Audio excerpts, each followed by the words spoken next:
Mr. Clerk, can we please call the next item, item number 5? Yes, item number 5 is a resolution. Is a resolution calling for a sustained ceasefire in Gaza, humanitarian aid, release of hostages, and condemning anti-Semitic, anti-Palestine, and anti-Islamophobic rhetoric and attacks. Okay. Thank you, Mr. Clerk.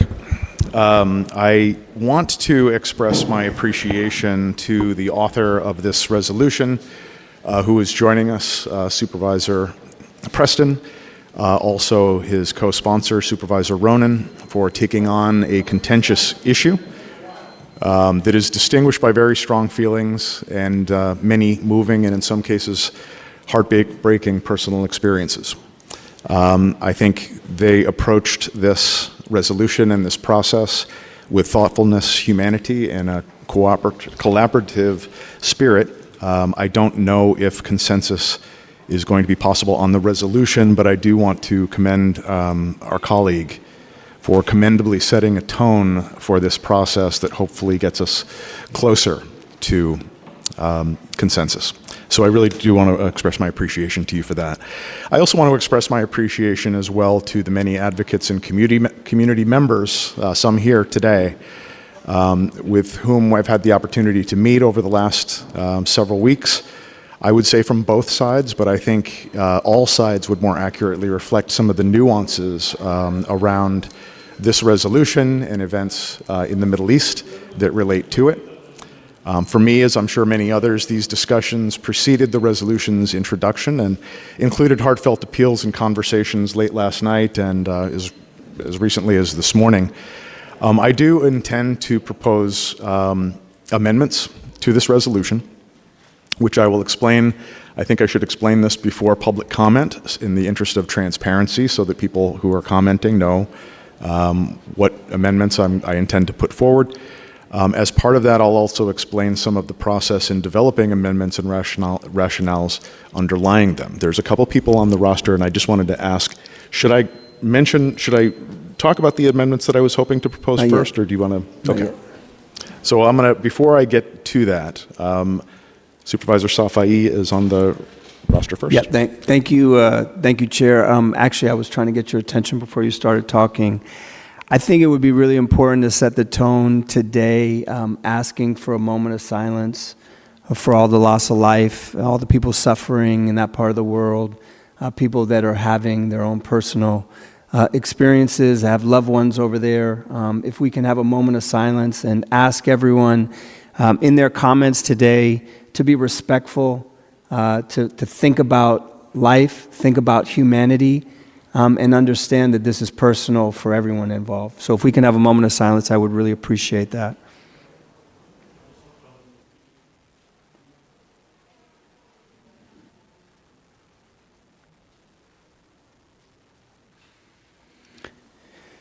Thank you, Mr. Chair.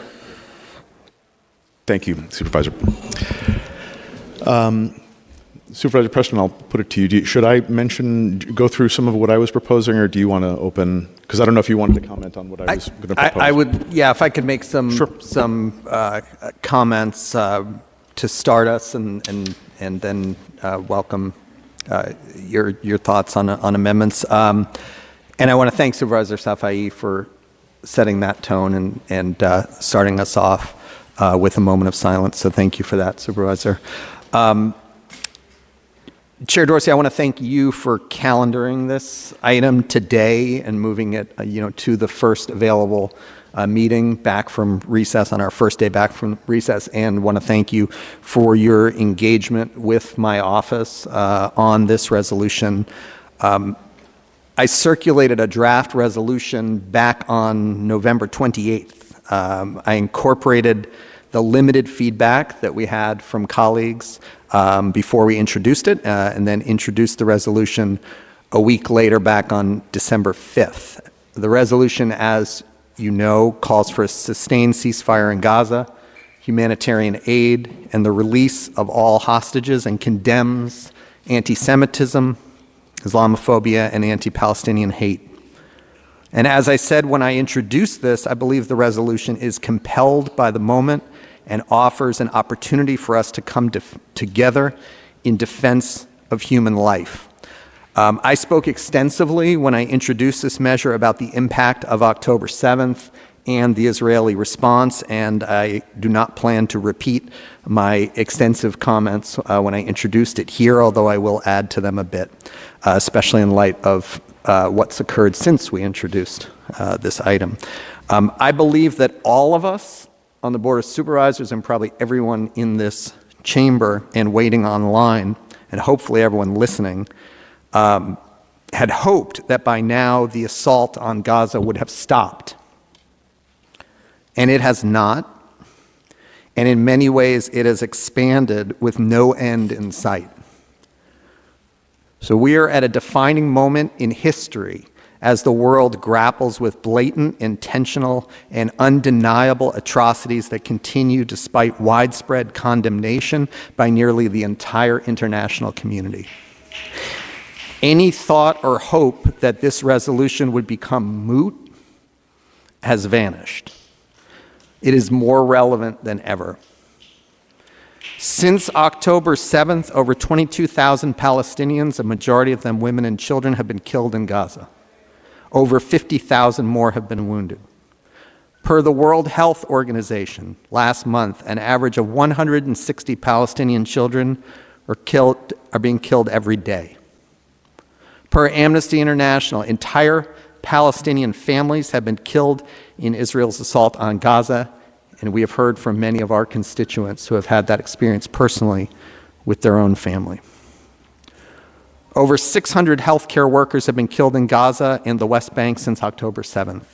And Gaza's health system has collapsed as a result of overcrowded hospitals and supply shortages. Per the Committee to Protect Journalists, at least 77 journalists have been killed in Gaza and the West Bank since October 7th, with dozens more injured and missing. Per the UN's humanitarian chief, Martin Griffiths, Gaza is at risk of becoming, quote, uninhabitable and has become a, quote, place of death and despair. Last month, the UN World Food Program reported the entire population of the Gaza Strip is facing a crisis of hunger and is at risk of famine. According to NPR, the war has exacerbated difficulties for people in Gaza to access clean water, with many families surviving on 5 gallons of water per day, well below the 13 gallons recommended per person per day. Violence and illegal settlements in the West Bank have intensified after they spiked following the October 7th attacks, making 2023 the most violent year in the West Bank in recent history. Nearly 2 million Palestinians have been displaced from their homes in Gaza, and nearly half of Gaza's population has crowded into one small border city. Members of the Israeli government, including National Security Minister Itamar Ben-Gvir, have suggested that Palestinians be expelled from Gaza so that Israelis can resettle the area. Despite the horrific conditions in Gaza and growing international calls for ceasefire, Israeli officials have doubled down, moved to stop automatically issuing visas to UN employees, and have vowed to continue their war on Gaza. Similarly, the Biden administration has continued to send bombs and other weapons to Israel and has used its diplomatic position in organizations like the United Nations to shut down calls for a ceasefire. Simultaneously, hatred against Palestinians, Jewish people, and Muslims has skyrocketed, partly fueled by images from October 7th and the ongoing bombardment of Gaza. It is, I believe, imperative that we use our voices to call for an end to the killing of civilians and advocate for peace so that our communities can begin healing. I want to thank everyone who has weighed in, regardless of their viewpoint, for their engagement with our office, especially the many people of San Francisco who have deep connections to the region, including in some cases family, friends, and loved ones there. So many San Franciscans right now are experiencing intense trauma, fear, anxiety, loss, and grief. From the start, this resolution has been an effort to bring everyone together in defense of basic human rights and life. We used unifying language, avoided triggering language prescribing specific geopolitical solutions and attributions of historical blame, and sought to unite behind an urgent call for a ceasefire, release of hostages, and humanitarian aid. Now, we have circulated amendments to the committee, and I want to address those briefly. These amendments respond to input from the public, including critics of our resolution, while preserving, as we understand it, support from many community members and organizations in support of the ceasefire resolution. And specifically, we requested amendments that would update the numbers of those killed and displaced to represent the current data, update the resolution to reflect the U.S. veto of UN action that occurred after we introduced the resolution, add more explicit condemnation of both Hamas's October 7th attack and Israel's attack on Gaza, and add a call for the international community to work with Palestinian and Israeli people toward a lasting peace and to hold perpetrators of war crimes accountable. I have heard no concerns from colleagues about these proposed amendments, and we ask that this committee accept our amendments today, or if the committee chooses not to do that, to forward the resolution without any amendments to the full board for a vote as a committee report tomorrow. I want to acknowledge, and Chair Dorsey referenced this, and I want to acknowledge that as of Friday, we received some proposed amendments from Chair Dorsey. It's my understanding, as you have stated, Mr. Chair, that you intend to offer these amendments today, some slight changes, but essentially the same amendments you shared with us Friday. I have had several constructive conversations with Chair Dorsey about these amendments, and I want to emphasize I very much appreciate his openness and his candor in discussing these amendments, even though we may see them differently. We've had constructive conversations about them.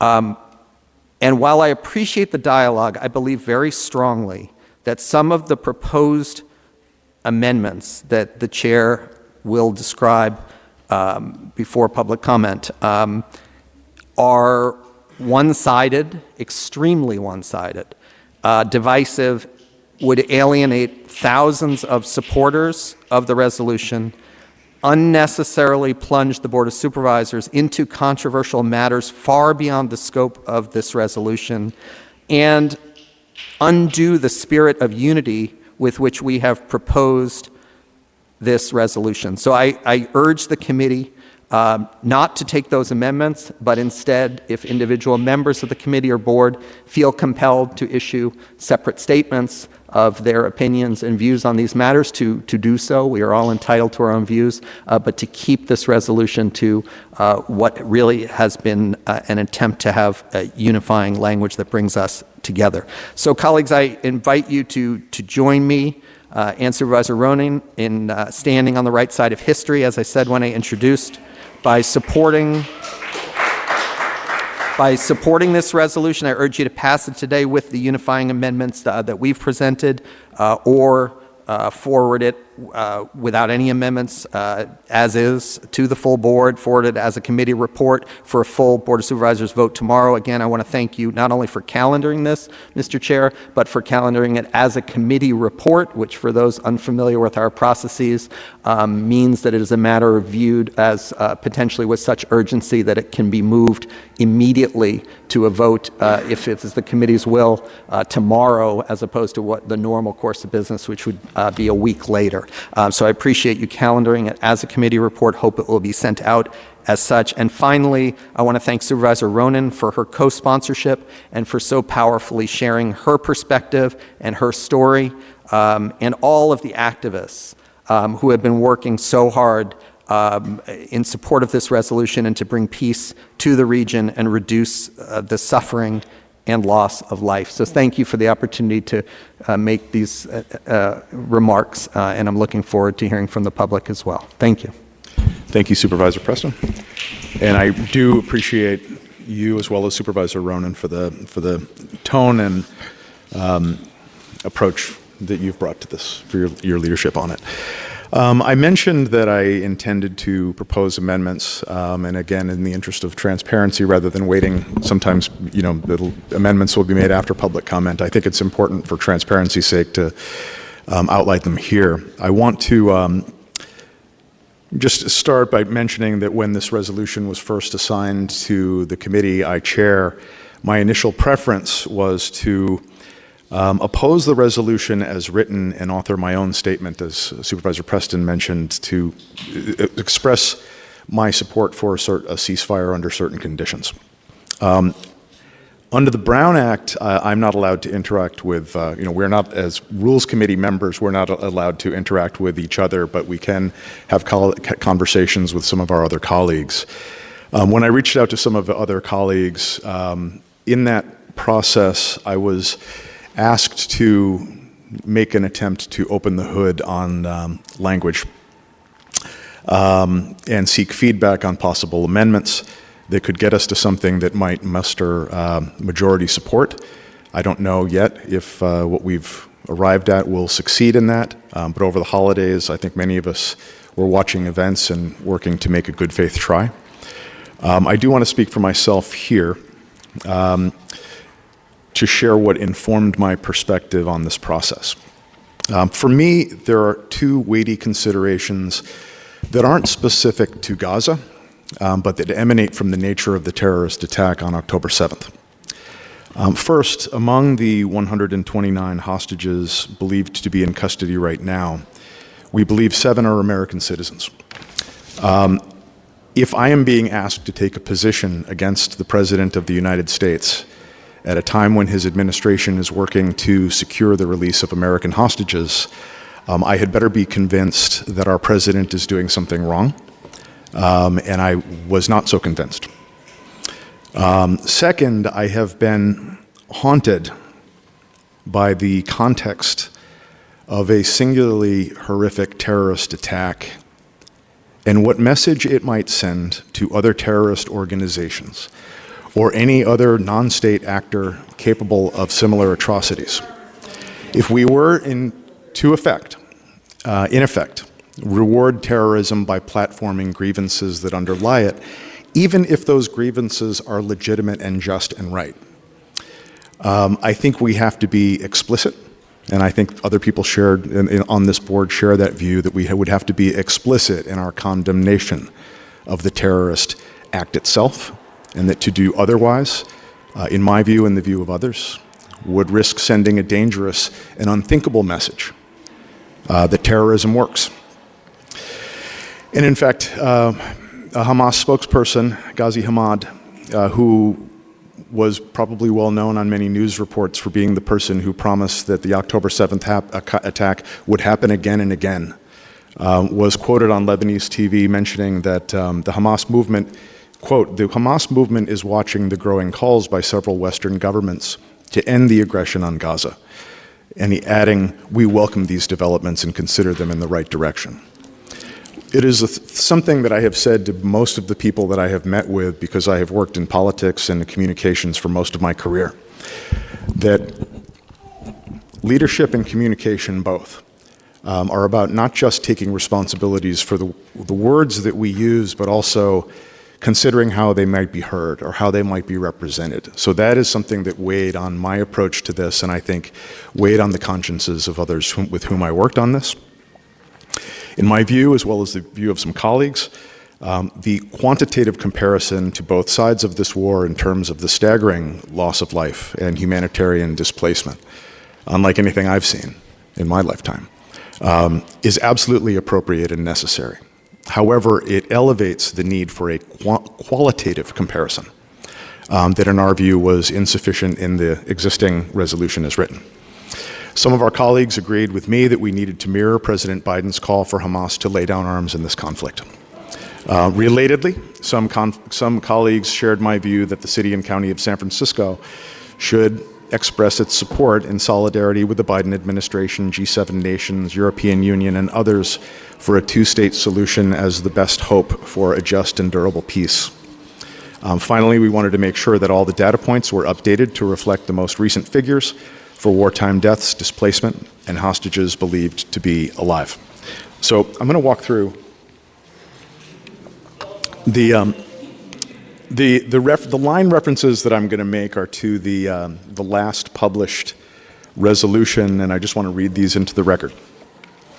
On page 1, line 9, there would be additional language that would be two recitations that are qualitative. Whereas on October 7th, 2023, Hamas, a U.S. Department of State designated foreign terrorist organization, launched from Gaza into Israel the deadliest, most horrific attack on Jewish people since the Holocaust of World War II. Described, quote, as systematic and unprecedented in its cruelty, unquote, claiming the lives of approximately 1,200 people, most of them civilians, and according to a 2-month investigation by the New York Times, quote, showing a pattern of rape, mutilation, and extreme brutality against women, and, quote, establishing that the attacks against women were not isolated events, but part of a broader pattern of gender-based violence. So, I'd like to warn the audience, please, if you disagree with statements, we would appreciate it if you just give us nonverbal cues, thumbs down, and if you like to express support, you can do jazz hands. Nonverbal, please, nonverbal. And whereas, since the October 7th attack, the United States government has urged Israel to do more to limit the human toll in Gaza, with U.S. Secretary of State Antony Blinken expressing concern that a gap between Israel's, quote, stated intent to protect civilians and the actual results we're seeing on the ground, unquote, and President Biden describing seemingly indiscriminate bombing in Gaza. And whereas the toll of the war on the civilian population in Gaza has been and continues to be horrific, with tens of thousands dead and more than 2 million Gazans displaced from their homes. On page 1, line 9, whereas between October 7th, we're adding 2023, and we're extending that to January 7th, 2024. Armed violence has claimed the lives of at least 22,700 Palestinians. That is the most updated numbers that I could find to update that number. On page 1, line 12, adding the recitation, whereas according to a New York Times report as of January 5th, 2024, quote, almost all of Gaza's 2.3 million residents have been driven from their homes by Israel's nearly 3 months of airstrikes and evacuation orders. That replaces what is now a dated reference to 1.7 million Palestinians displaced. It is now nearly the entire population. Page 1, line 16, makes reference to 137 remaining hostages. That is updated to 129 remaining hostages. Page 2, line 5, reads, whereas in a November 18th, it would be added a recitation of whereas in a November 18th, 2023 Washington Post op-ed, President Joe Biden wrote, if Hamas cared at all for Palestinian lives, it would release all the hostages, give up arms, and surrender the leaders of those responsible for October 7th, unquote. And on page 3, line 1, there's an added reference after anti-Palestinian to anti-Israeli. On page 3, line 3, resolved, the San Francisco Board of Supervisors calls for, there's language added, the surrender of Hamas, sustained ceasefire. That language is repeated on page 3, line 7 in the amendment that also calls for the surrender of Hamas. And then finally on page 3, line 9, there is a resolution further resolved that the San Francisco Board of Supervisors stands in support of a two-state solution, envisioning a pair of territorially distinct states, one for the people of Israel as an ancestral Jewish homeland, and one for an autonomously governed Palestine as an ancestral Palestinian homeland, affirming the right of existence, self-determination, and self-defense for both states. So, okay. So those are, yeah, okay. So everybody will have a chance to make their public comment.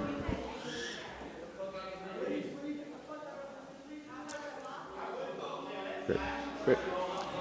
So we're actually about to go to public comment, but I do want to express again my appreciation to the community members and also the colleagues with whom I have worked. I think have all done a lot of soul searching on this. I know this is something that is not likely to find consensus or agreement, but we're hoping to find something, as we discussed, that is closer to it. And with that, I don't know if there's anybody else on the roster, but I think we can open this up at this time to public comment. Yes, members of the public who wish to speak on this item should line up to speak along at this time. Each speaker will be allowed 1 minute. There'll be a soft chime when you have 30 seconds left and a louder chime when your time has expired. Can I just, my apologies. Supervisor Safai, you would like to say a few words? Yes, sorry. I was waiting for you to finish your amendments. I know Supervisor Preston will talk about his later. Is that correct, Supervisor? Or did you already? You just pass them around? Sorry, through the chair. I did. I distributed those earlier and described them. Yeah. If there's an interest No, in... I just want... I'd be happy to read them line by line. No, you don't need to. You talked about them in your... if you want to later, please do. Supervisor Dorsey had spoken about his in broad strokes. You did yours, and now he went through line by line. I just wanted to say a few words before we get into public comment. I appreciate all the people that are waiting here. I can tell you I've been on this board for 7 years as of today, actually, and there has not been one issue that has captured my attention more than this issue. I've gotten more emails, more calls, more text messages, people stopping me on the street, random people coming up to me. It shows the magnitude of the issue. And, it's easy to say for those that'll say, well, you're the Board of Supervisors, you shouldn't be thinking about this in another part of the world. But if you believe in democracy and if you believe in humanity, how can you ignore what's happening there on the ground? And the truth is, we have people in the Jewish community, we have people in the Muslim and Palestinian community that are direct residents of San Francisco, that have family members on the ground, that have personal relationships with the hostages, that have personal relationships with women and children dying predominantly in Gaza. This is happening in real time and is impacting us in real time. And so, first and foremost, I want to say on behalf of this board and the city, I'm very, very sorry for what you're experiencing.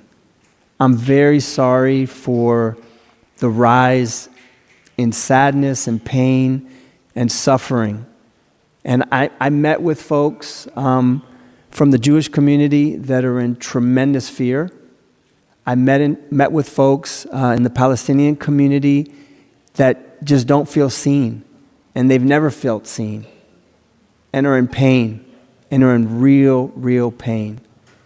And so, first and foremost, I want to say sorry for the rise in anti-Islamic, anti-Semitic, anti-Palestinian, anti-Israeli, all of the fear and suffering that people are feeling first and foremost. And for me, this is very, very personal. I'm the only person on this Board of Supervisors that was born in that part of the world. And I had my own family torn apart by religious extremism, by fanatics that came in, killed my family members, and forced me to flee the country that I was born in. And I came to this city almost half my life ago, knowing that this was a city that would welcome me, that this was a city that would embrace me no matter who I was. And that's what makes San Francisco special. So I feel like it's our duty to stand up and say something about this and do something about this. Now, I understand Supervisor Dorsey has amendments. I understand that Supervisor Preston has amendments, and I think both sides should truly keep talking. And at the end of the day, if you believe in humanity and if you believe in justice, I think we need to pass something. We need to pass a resolution. And, you know, one person said to me that if one side walks away feeling like they won and the other side does not, then we haven't done our job. So I'm hopeful today that I want to listen to every single comment that somebody has, that people have here today. I don't take this lightly in any way, shape, or form, but we are where we are here today. I hope we can do this in a respectful way and hopefully come out of this with some type of solution that will make people feel a bit better about what we stand for in San Francisco. Thank you. Great. Thank you, Supervisor Safai, and I just want to express my appreciation for your powerful words. I will say that just on behalf of the colleagues with whom I was able to work on this, I didn't hear one person say that this isn't something we should be doing. I think most people recognize that it is personal for many San Franciscans. I think we've all heard and seen events play out that are heart-wrenching. And I think everybody is trying to do the most conscientious job they can representing our constituencies and our cities. So with that, I think seeing no one else on the roster, we can open this up to public comment.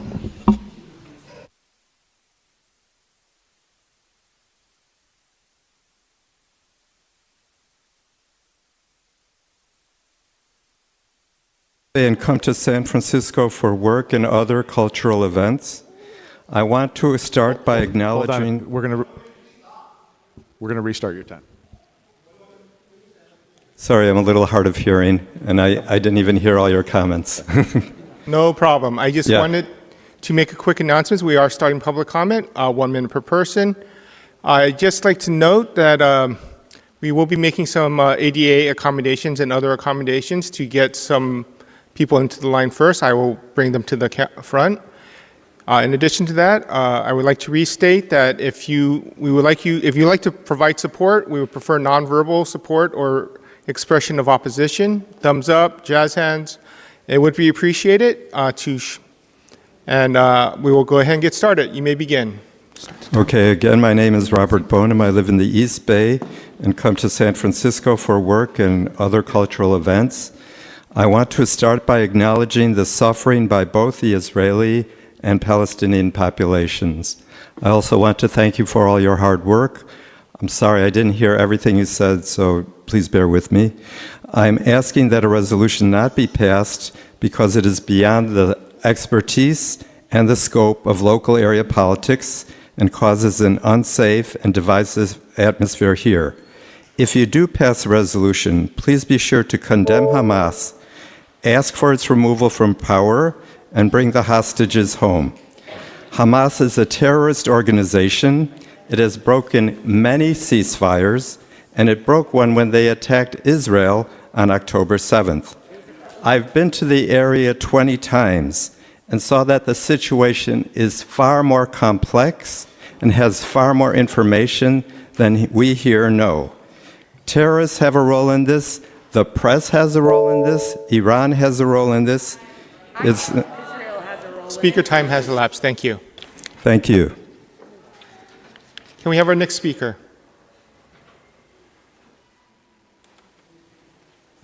If you go to the second mic, it's lower. That one? Thanks.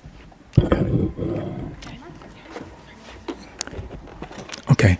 I'm David Spiro. I'm a Jewish resident of District 7. I want this resolution passed more or less as Supervisor Preston introduced it in the first place, because this is really, really urgent. I have friends in Gaza. I have friends in Israel.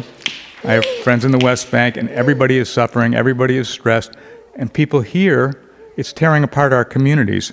It's tearing apart the Jewish community, and it's tearing apart, and people are being subjected to violence, both anti-Semitic and anti-Islamic Muslim violence.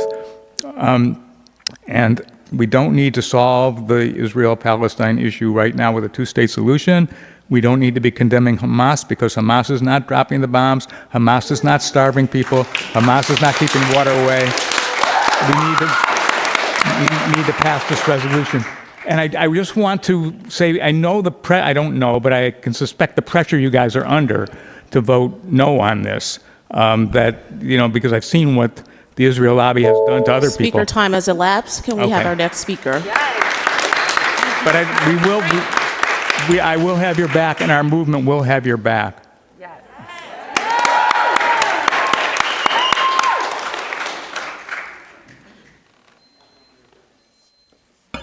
Yes, my name is Yolanda Catzalco, and I've studied this thoroughly just from reading articles. When Israel took over Palestine, they forced people to leave their homes by putting a gun on their head, and if they refused to leave, they would shoot and kill them. In 2018, about 100 unarmed Palestinians that were marching in the wall were shot to death. They were unarmed because they were marching for the right of Palestinians to return.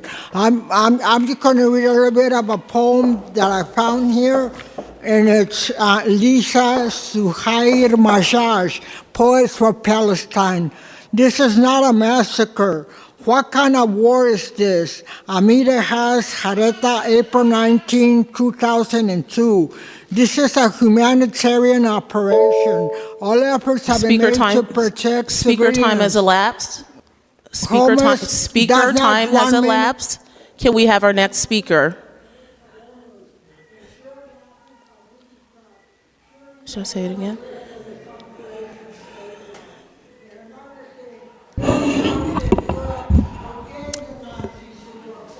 Your time has elapsed. Can we have the next speaker?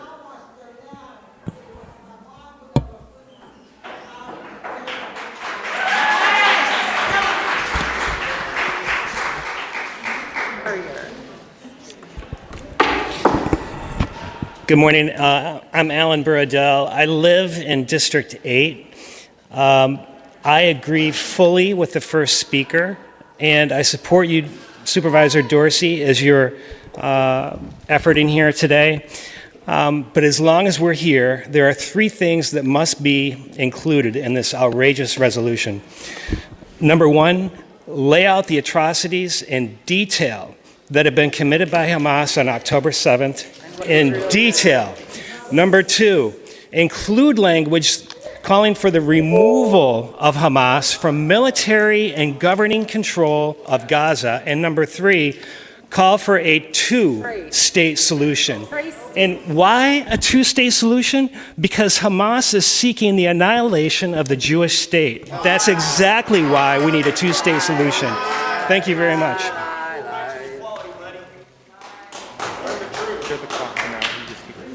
Okay.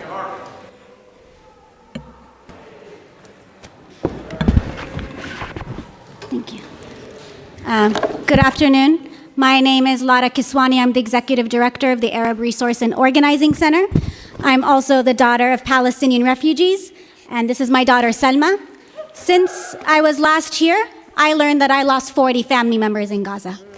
And I share that to say that every single day counts. And the 28,000 emails you guys got, the thousands of people who showed up last December, the thousands of people that are here today, live and outside and watching, the hundreds of organizations that have sent you emails, the union support, the thousands of Jewish people who have demanded more of you to call for ceasefire, they are not asking for you to create amendments to appease a pro-genocide agenda. They are asking you to move forward with a common sense resolution. They are asking you to support an end to this humanitarian crisis. They're asking you to join the majority of San Franciscoans, the majority of people in the United States, and the Speaker time has elapsed. Speaker time has elapsed. Can we have the next speaker, please?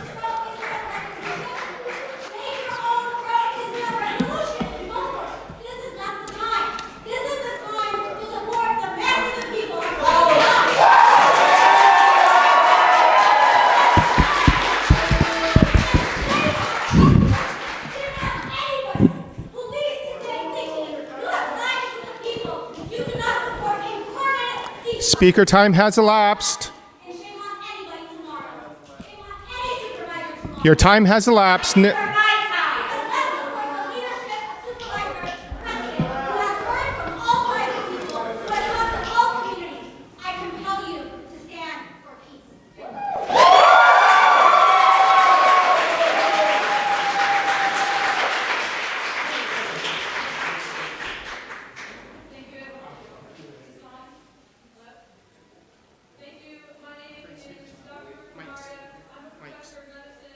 UCSF. I'm a professor of medicine here at UCSF and a former commissioner of the Healthy California for All Commission appointed by Governor Newsom. I have come to speak in this hall when injustice threatens the lives and the health of our communities, especially when that injustice is steeped in racism. A call for no ceasefire is a racist call and needs to be said that way. A delay in a ceasefire, in any tactic to delay, is calling for more lives of Palestinians to be killed, more children to be killed, and more of my colleagues who I've been on the phone with almost every day since October 7th to be killed in Gaza. It's totally unconscionable and incorrect. I spoke here when SFPD was killing black and brown community members, naming racist police violence as a community public health threat since before George Floyd, since before it was popular to do so. It was unpopular. And today, it's another unpopular issue at hand, which is the indiscriminate killing of Palestinians with weapons made with U.S. tax dollars. Those tax dollars need to go to our health care and to health care for people here and abroad, not to be killing doctors and bombing hospitals. Any delay is an act of racism. When we have critical lives at stake in medicine, we act critically. You guys are the... Speaker time has elapsed.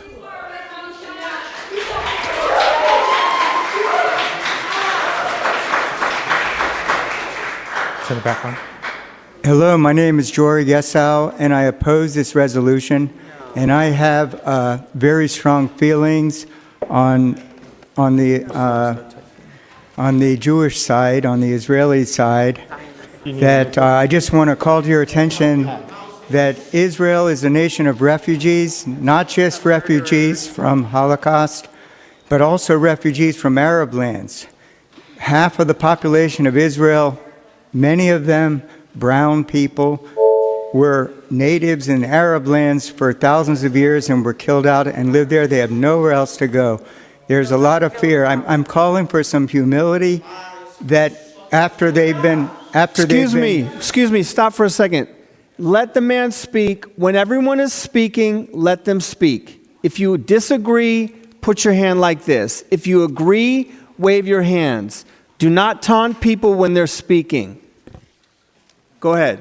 Thank you. And I think that there clearly is two sides here. We have to understand that the resolution itself is a little schizophrenic. I understand there's politics. But to acknowledge that Hamas is a terrorist organization that oppresses their people and yet calls for a peace settlement now is giving them a victory because this was their strategy. Speaker time has elapsed. Thank you.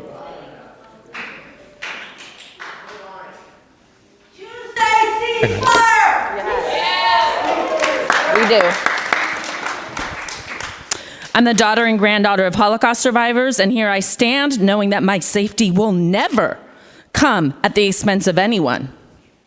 Certainly not from bombing entire families and this endless slaughter, half of which are children. We cannot bomb to create peace. It only creates terror. Who is the real terrorist? The current ceasefire resolution, as is balanced and inclusive. Amendments that are being suggested will be divisive. JCRC, who is pushing for some of these amendments, does not only not speak for me or Jewish community, but consistently works to silence any community member or institution that might critique Israel or stand for equality and justice for Palestine. One example, in 2003, JCRC claims to care about sexual violence, yet they attacked SF Women Against Rape and threatened their funding for having a workshop about Zionism, among many other things that I sent a letter to you about. JCRC does not represent Jews. They silence and threaten anyone who critiques Israel. Speaker time has elapsed. Speaker time has elapsed.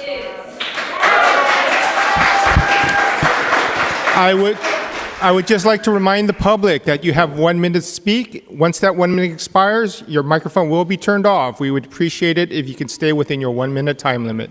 Can we have the next speaker? You may begin. Supervisors, my name is Rosita. I'm a nurse here in SF. I urge you to pass this ceasefire resolution as is. I am proud that some of SF are trying to take action steps for peace.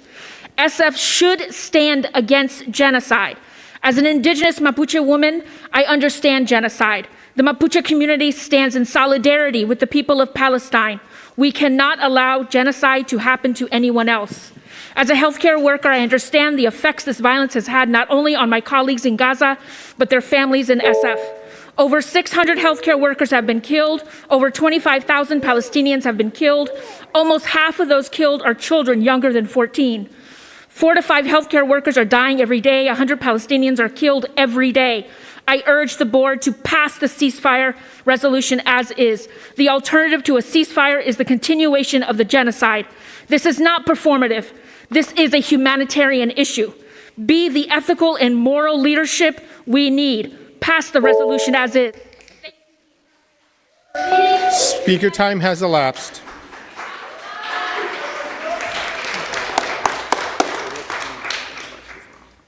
Good morning. My name is Missy Mastel, and I'm here to encourage you to not take up resolution for San Francisco to call for a ceasefire in the Israel-Hamas war. I make this request not just as an SF citizen, a parent, and a Jew, but as someone who I have fought for years for safety and equity in our schools and public places alongside you, Commissioner Walton. No person, and certainly no student, should feel unsafe to live in this city. And these resolutions have done very little other than create divisive and dehumanizing behavior in our schools and our streets. Like Israel, San Francisco has one of the most diverse demographic populations in the world, and it's hard to believe that our city could be represented by a single opinion regarding a conflict happening 7,500 miles away and over 60 years old. One of the things that makes the city great is that we do not have to look far to find someone who feels differently than we do, someone we can learn from and with whom we can share stories. But this conflict is a difficult one to start a conversation about. Speaker time has elapsed. Thank you.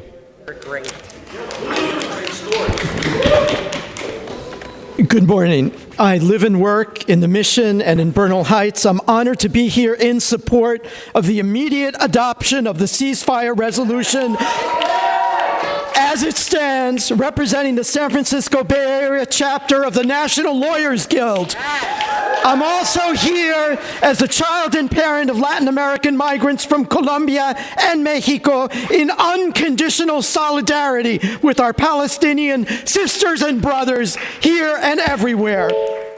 The UN's Genocide Convention was signed and ratified by the U.S. and is part of domestic law and is fully binding on all federal, state, and local authorities in the country, including the Board of Supervisors.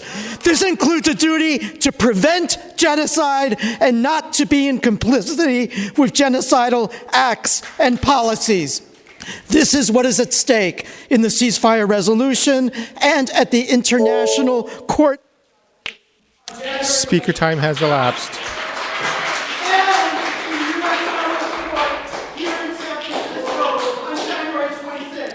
Speaker time has elapsed.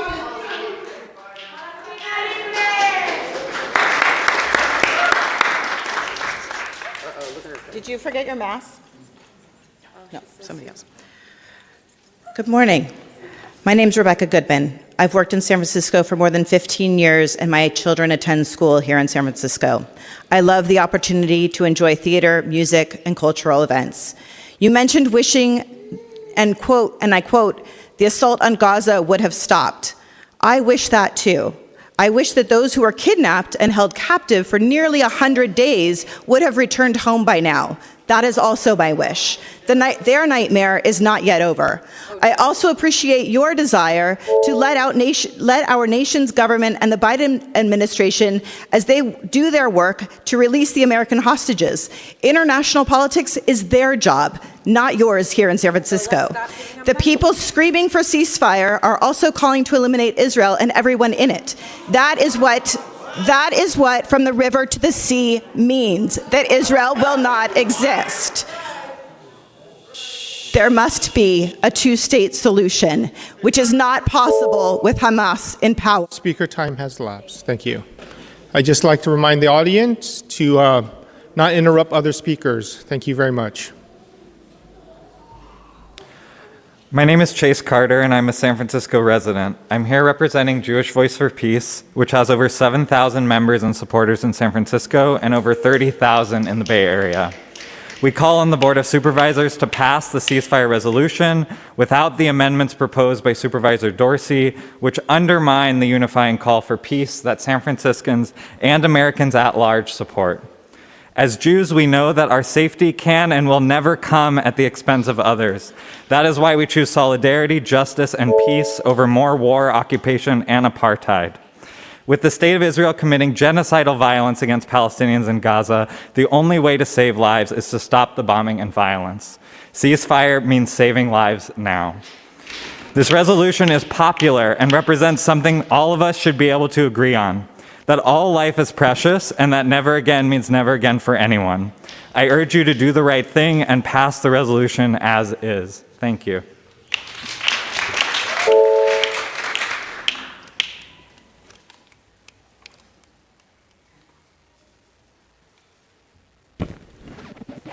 My name is Eileen Lee. I live in Berkeley. I'm part of the Mission Minyan here in San Francisco, a Jewish community. And I bring my grandchildren here to go bicycling, and I'm a member of the wonderful museums, and I am terrified. I am shaking. Outside, as I was climbing up the stairs, someone is yelling, "Zionism caused 9/11." This resolution is bringing out, it's legitimizing, it's making it okay to call for the destruction of Israel and threats to Jews. And I please ask you to focus on keeping us safe here, everyone, and not legitimizing hate speech. Thank you.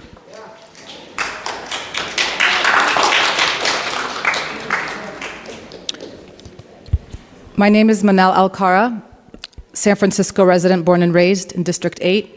More than 100 members of my family have been killed in Gaza. And the rest joined the 2 million made homeless by our tax money and our unlimited military aid. I'm here as a family medicine doctor who has taken an oath to do no harm. We are witnessing atrocities that we have never seen before, live streamed on social media. As a doctor, I am here to remind you that a ceasefire is a call for peace. It means stop bombing hospitals instead of supporting the destruction of the whole medical infrastructure. It means stop killing doctors, nurses, and other health professionals instead of supporting their assassinations. It means to protect the 50,000 pregnant women instead of supporting a government that is denying them prenatal care, anesthesia, and medication. It means allow Palestinians basic human rights like clean water, electricity, fuel, and humanitarian aid. The opposite of a ceasefire is open fire. Those who oppose a ceasefire are supporting the continued killing of innocent people. Please tap into your humanity and support a ceasefire now with no amendments. We believe in you.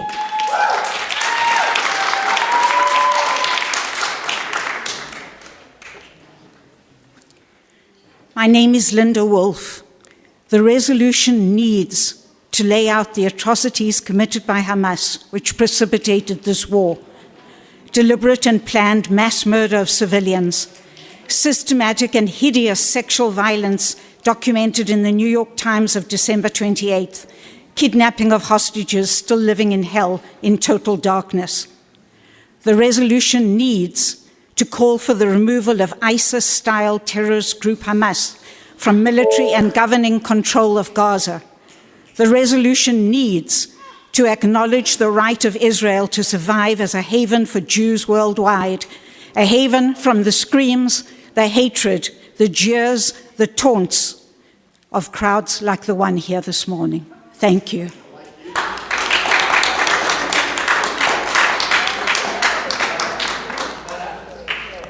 My name is Stanley Wolf. I'm a board-certified obstetrician and gynecologist, and I come to you today in support of the amendments to this resolution by Supervisor Dorsey. the only consideration of a ceasefire really is in the hands of Qatar, Egypt, Hamas, and Israel, not by this board. However, if you are going to pass a resolution, why would people want the original unmodified resolution? What are they scared of? Supervisor Dorsey, you create a balance of elucidating very clearly what initiated this round of atrocities, and that is what happened on October the 7th. Please include that with as much specificity in detail and data as the others. Thank you.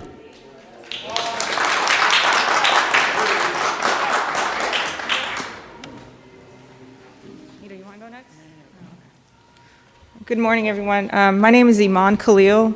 I have worked at St. Francis Hospital in the burn unit for the past 12 years. I've been a respiratory therapist for 20 years. I am here to pass the resolution for a ceasefire as is. We don't have time.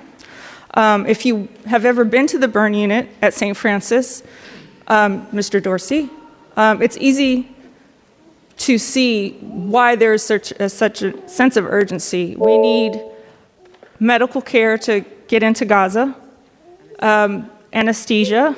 Sepsis is spreading, so it's not even about dying immediately. It's about the suffering of the children and all the innocent civilians, men and women as well, because no one asked for this. And it's also not right for us to celebrate healthcare workers as we have been doing for the past several years with COVID and then kill them over in Palestine. And it's also not okay for us to use the money. Speaker time has elapsed.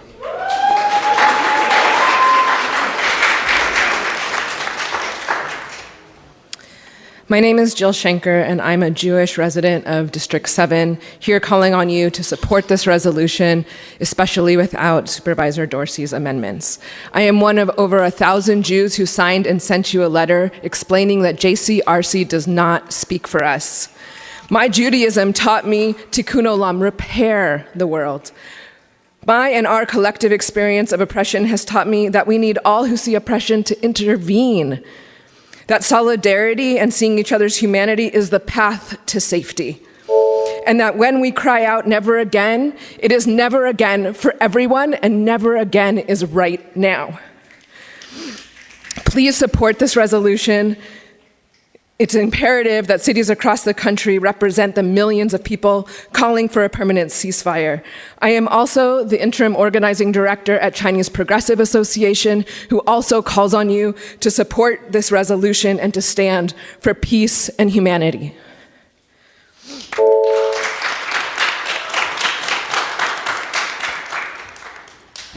Good morning. My name is Diana Block. I am Jewish, and I have been a resident and a worker in San Francisco for 50 years. I live in District 10, and I want to thank Supervisor Walton for supporting this resolution. I want to also say very strongly that you can't talk about balance when you're talking about genocide. You can't put conditions on calling for an end to genocide. All of the amendments that are being raised by Supervisor Dorsey, respectfully, I think are just that, divisive, and they're trying to negotiate with something that all people of conscience know is wrong. The majority of the U.S. people do not think that there should be a ceasefire. You need to stand on the right side of history and put forward this resolution as is. Thank you for the courage of those who are willing to do that, on everyone in this room.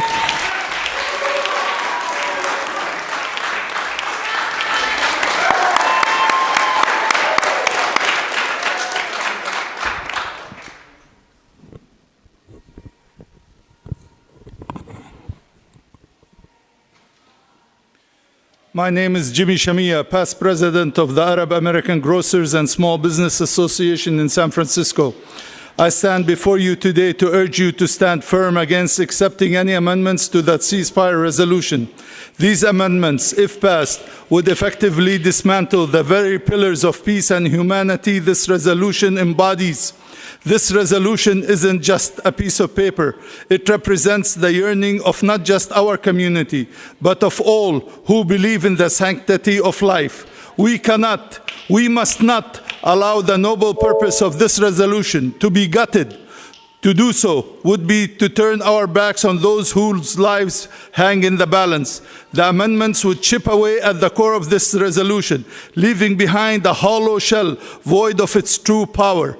If others have concerns, let them bring forth their own resolutions, tailored to address their specific issues. But let this resolution, a testament to our shared humanity, a champion of the right to life, remain unblemished. Let your constituents know. Speaker, time has elapsed.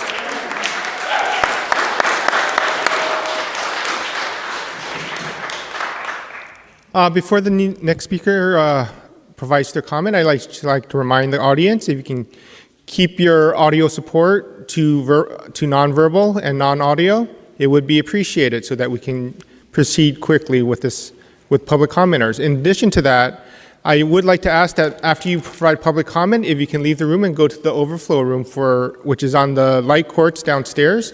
That way we can bring more people from the hallway into the room. It would be appreciated. Thank you. Please proceed. I am owner of a business for the last 36 years in San Francisco. I am opposing, the amendment of the resolution, because this amendment is poisoning the spirit and the soul of the first draft resolution. And I will say this amendment is full of lies, full of misinformation, and has poisoning actually our community, because all the information in this is not true. We all supporting the resolution as is a humanitarian ceasefire and release the hostages from both sides, and humanitarian aid goes to the Palestinians in Gaza and stop the atrocity of the Israeli there. Talking about terrorists, occupation is the highest form of terrorism. Occupation is the highest form of terrorism, and we are still under occupation. Free Palestine, and thank you.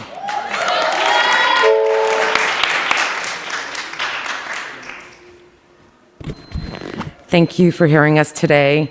I began my life as an adult in San Francisco when I came here from Palestine 23 years ago and was just recently priced out by gentrification into Oakland. I am calling on you to support this critical common sense resolution. We desperately need a ceasefire now.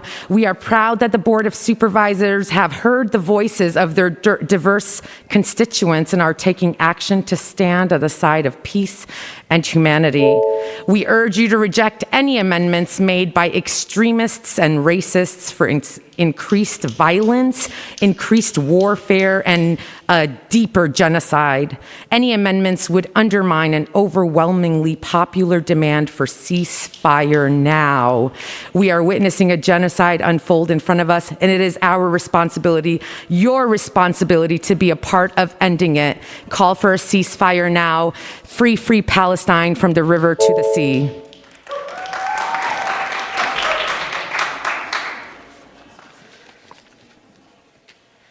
My name is Dr. Nidha Bajwa. I'm a family medicine physician at San Francisco General Hospital. I'm here today with a collective of healthcare workers who live and work in all districts of San Francisco, 6 of whom will join me in delivering this statement. Together, we echo nearly 400 healthcare workers in San Francisco who signed on to this petition calling for an immediate ceasefire and unrestricted humanitarian and medical aid, which we presented to each of you last month. I want to ask Representative Dorsey, you want to lay out in detail the atrocities of October 7th. How many pages would this resolution have to be to lay out in detail the atrocities of the 90 days since? The rage you are hearing in this room, however uncomfortable it may be, is the rage of 100 years of being called a terrorist while being the victim of terrorism. Need I remind you, our tax dollars fund Israel. They do not fund Hamas. On December 5th, we stood in front of you as healthcare workers sworn by our duty to safeguard human... Speaker, time has elapsed.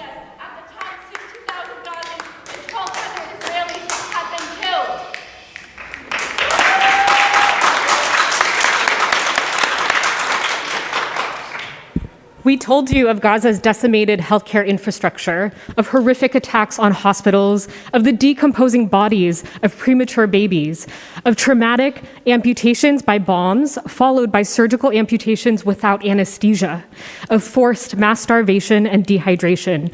Thousands of children with diarrheal disease, astonishing rates of mental illness and traumatic brain injuries, of 50,000 pregnant people without prenatal care or a place to deliver their babies, of the unimaginable challenges faced by our healthcare worker colleagues, now 110 kidnapped, 374 murdered in Gaza, and 600 killed throughout Palestine. And yet, this committee delayed the vote.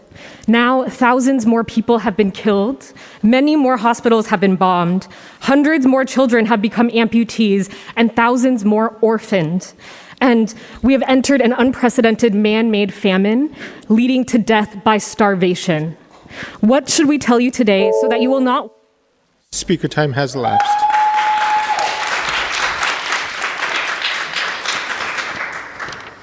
Should we tell you about white phosphorus, the illegal chemical in over 1,000 Israeli bombs that, when contacting human flesh, immediately begin burrowing in layer by layer through fat, muscle, and bone, eating away at human flesh until it is deprived of oxygen? Should we remind you of the 25,000 Palestinian children that have become orphans in the past 3 months? That by week 3 alone of Israel's assault, more children had been killed than have been killed in any other global conflict zone in an entire year. Should we state the staggering 61% civilian death toll of the assault on Gaza, higher than the average civilian death toll of all wars in the 20th century, the century of World War I and II?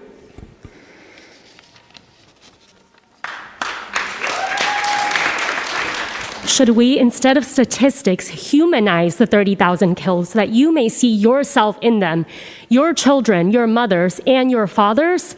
Should we tell you about Ahmed Shabat, a 4-year-old boy who lost both his parents and both his legs in the same airstrike? The 18-year-old nursing student at Palestine Polytechnic University, Bara Karama, who was kidnapped from her home in the West Bank and remains imprisoned without trial.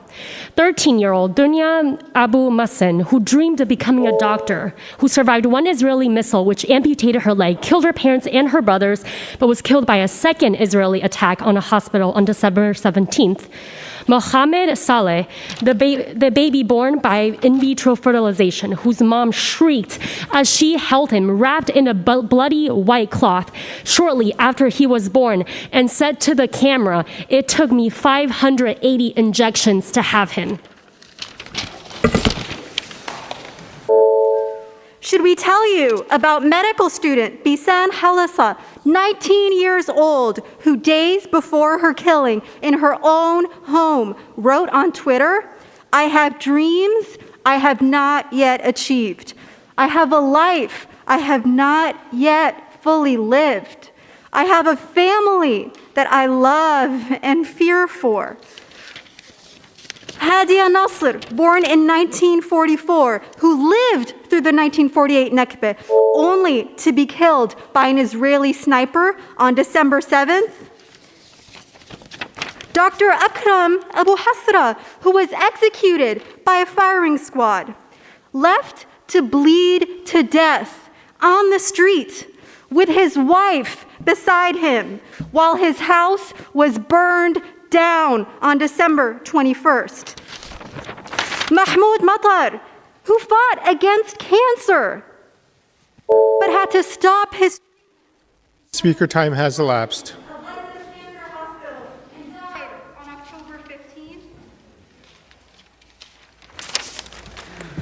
Should we tell you about Dr. Hammam Allo, a nephrologist who worked at Al-Shifa, who said, "This is not the medicine I thought I would be practicing. We want to live freely like other people. We want to be able to learn, think, grow, travel, dream. When asked why he continued to work at a hospital under threat, he replied, "And if I go, who treats my patients? And if I go, who treats my patients?" 2 weeks later, he was killed in an airstrike on Al-Shifa. We've shared with you a fraction of the stories and photos of people. Would you call these people terrorists? How many more? How many more children? How many more doctors? How many more nurses? How many more of our colleagues? A ceasefire today is a life saved tomorrow. It is restoration of critical healthcare infrastructure. It is permission for pregnant women to give birth in a hospital, patients on dialysis to receive life-saving treatments, people with cancer to receive chemotherapy, mothers and children dying from starvation and dehydration to access food and water.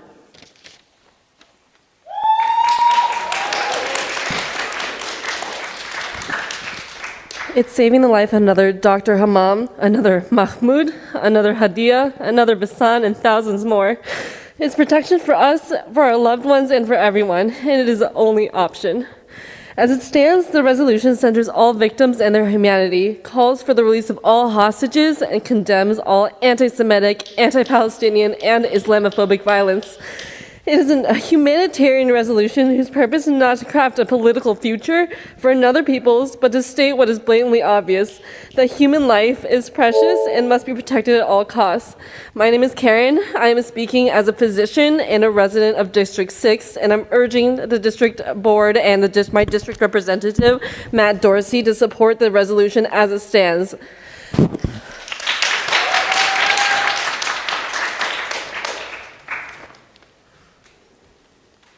My name is Jude. I'm a nurse at San Francisco General Hospital. I'm here today along with my colleagues urging you to pass this resolution without amendments, racist, extremist amendments pandering to Israeli propaganda, and without further delay. The healthcare infrastructure, healthcare workers, and first responders in Gaza are being intentionally targeted. Infrastructure is being destroyed, and these healthcare workers are being killed to maximize Palestinian death by decimating the systems set in place to care, heal, and respond when needed. It is currently estimated that a quarter of Gaza's population will die in the coming months from infectious diseases being forced on an internally displaced population of people who have survived endless bombardment for 100 days. These diseases are spreading because Gazans do not have access to clean water and sanitation, which are directly being intentionally targeted and destroyed. All of this is deliberate, all of it is calculated, and all of it is in line with 7 decades of brutal occupation, siege, and dehumanization of the indigenous people of Palestine. Please do not delay any longer. It is your job to listen to your constituents. Listen to us. The majority of us are demanding a ceasefire to save lives.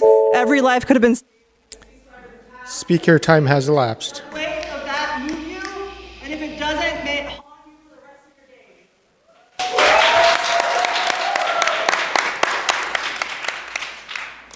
Hello, my name is Elizabeth, and I'm here today as a healthcare worker and a San Francisco City employee to urge the Board of Supervisors to pass the ceasefire resolution now. I want to address Supervisor Dorsey's proposed amendment related to sexual violence. I'm a therapist who's worked with survivors of sexual violence for years. When a group of city workers met with you last Friday, we shared our concerns about this amendment, given that central testimony from that New York Times article has been retracted, and the amendment does not address the systemic sexual violence that Palestinians have suffered for decades. This amendment is racist and inflammatory. Pass the resolution as is, with only Supervisor Preston's unifying amendments. This board has already waited too long. Thank you.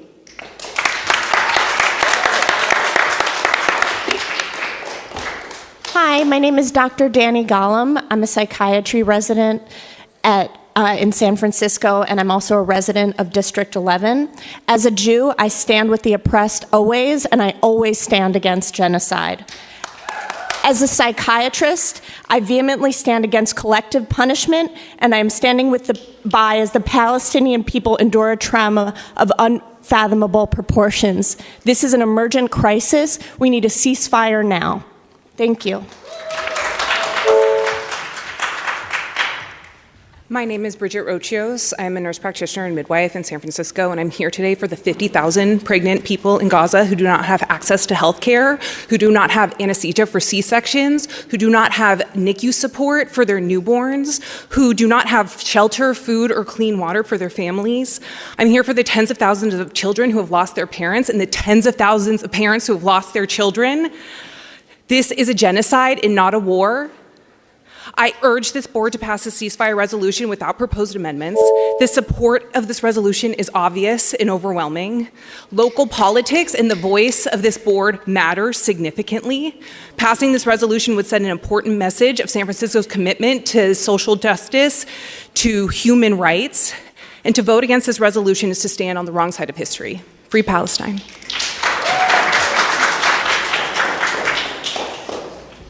Good morning.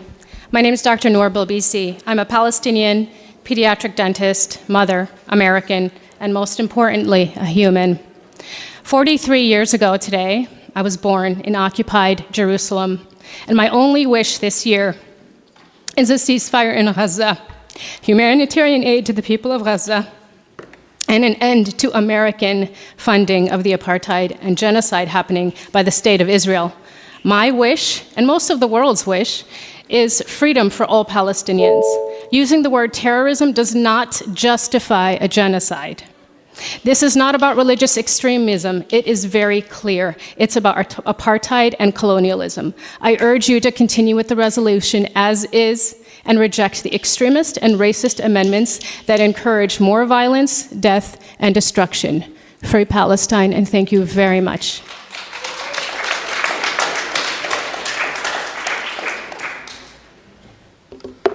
Salam, my name is Reem Bilbisi. I am an educator in the Bay Area. I have been for about 18 years now. I had to get a sub for my students, something that the students of Gaza cannot get. They don't have subs, they don't have classrooms, they don't have buildings, school buildings anymore. They don't have, many of them don't have parents or even classmates.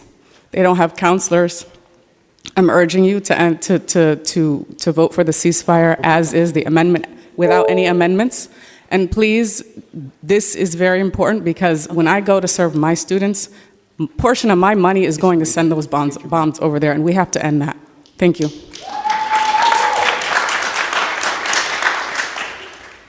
Hi, my name is Mikkel, and I'm a third-generation San Francisco resident and live in District 7. I'm asking the board to support the ceasefire resolution with only Supervisor Preston's amendments and tell the world that the people of San Francisco stand against genocide. The 2.3 million people of Gaza show us every day their ethnic cleansing with the indiscriminate bombing, the starvation, lack of medicine, electricity, fuel, clean water, warm clothing, and safe shelter. The people of Gaza need us to stand up for them. We owe it to them to fight for them, starting with demanding this permanent ceasefire now. Please show the world that in San Francisco we fight for equality for all, something our city has always strived for. We need this resolution to show the people of Gaza that we see and hear them, that we stand for them and with them. Never again means for anyone. Thank you.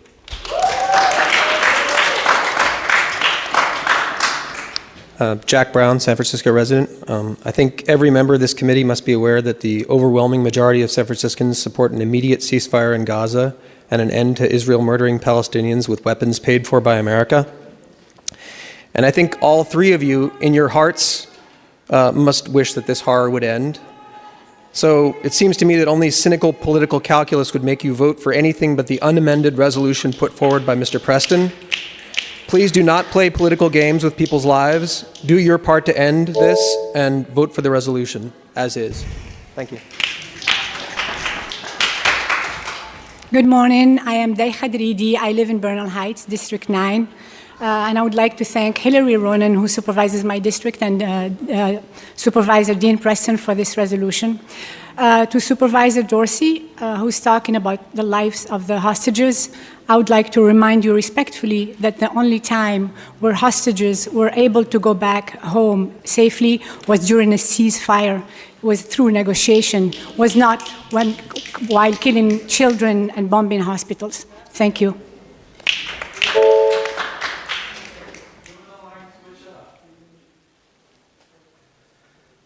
Hi, my name is Chris. I'm a proud resident of District 5. Thank you, Dean Preston. I'd just like to say I would like this amendment, I would like it passed without amendments. We don't have time for this. People's lives hang in the balance. You could fill this entire room with dead children, and our tax dollars are funding that. I didn't vote for that. Did you? Did anyone here vote for that? Ceasefire now. Free Palestine. It's not that difficult. Thank you.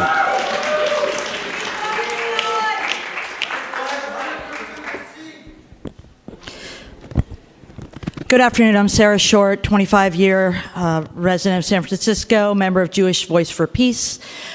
In Hebrew school and synagogue and texts and traditions, I was taught very consistently that justice and freedom from oppression were core Jewish values.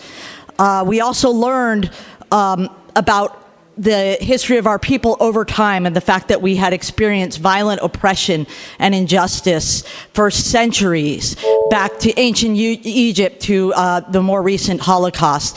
And that is why I'm here to say that we need to stop the murder in Gaza, that it is a Jewish value to support this ceasefire, that it is absolutely consistent with our tradition and our faith to demand that the senseless murder of civilians in Gaza end now. Thank you.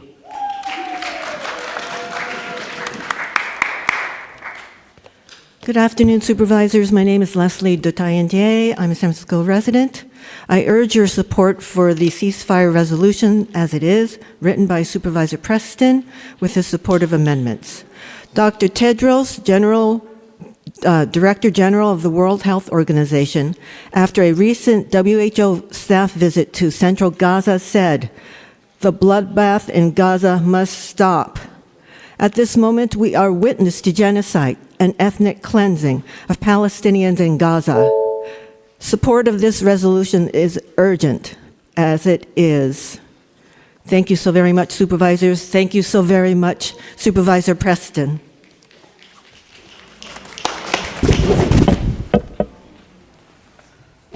Hi, my name is Amna Haq. I'm a resident of District 2. And I support the ceasefire resolution as is, without any amendment.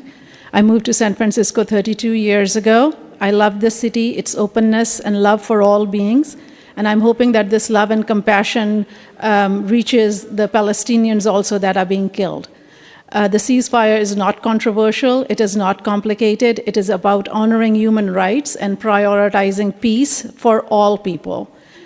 Can we stop looking at this through Israeli and Palestinian or Jewish or Muslim or Christian lens? Can we look at it just through humanity? And I say that we need to stop this madness. I urge my elected officials to use their platforms to do so, and I'm begging for mercy for the Palestinian people. Thank you.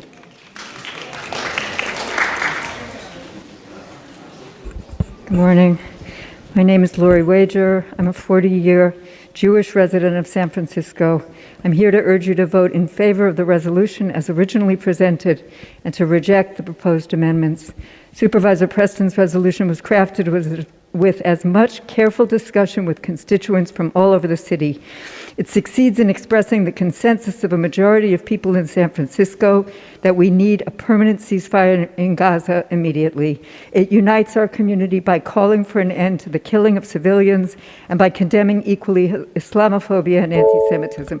It is a humane response to the heartbreaking crisis. By contrast, the amendments to this resolution are divisive and political. By condemning the actions of one side while remaining silent about the injustices committed by the other, and by requiring specific conditions that these amendments divide our community, do not reflect any broad consensus here or abroad. Please vote for the resolution as written to declare that San Francisco stands firmly on the side of peace and justice. One moment of silence will not be enough. Permanent silence now.